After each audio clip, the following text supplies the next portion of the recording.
Numbers in Tagalog from 1 to 100. 1, isa, isa. 2, dalawa, dalawa. 3, tatlo, tatlo. 4, apat, apat. 5, lima, lima. 6, anim, anim. 7, pito, pito. 8, walo, walo. 9, siyam. But you might hear someone saying siyam, so don't get confused. 10, sampo, sampo. 11, labing isa, labing isa. 12, labing dalawa, labing dalawa. 13, labing tatlo, labing tatlo. 14, labing apat, labing apat, labing apat. 15, labing lima, labing lima. 16, labing anim, labing anim. 17, labing pito, labing pito. 18, labing walo, labing walo. 19, labing siyam, labing siyam. 20, 20, dalawampu, dalawampu.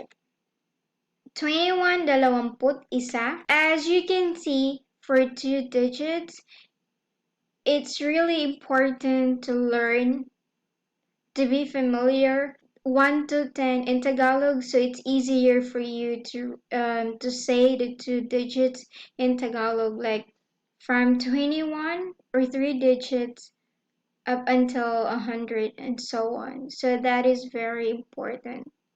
So let's continue. 30, talumpo. Actually, it's tatlumpo. I just missed the T next to A. 31, tatlumput isa. Like for this, in 30, 40, 50, in 30 it's tatlumpo. You just add T, so you can read it like tatlumpot isa, tatlumpot dalawa, tatlumpot tatlo, tatlumpot apat. Apat na po. 41, apat na pot isa. 50, limampo, limampo. 51, limampot isa, limampot isa. 60, anim na po, anim na po. 61, anim na put isa, anim na put isa. 70, pitong po, pitong po. 71, pitong put isa, pitong pot isa. 80, walong po, walong po. 81, walongpot isa, walongpot isa. 90, siyam na po, siyam na po. 91, siyam na pot isa, siyam na pot isa.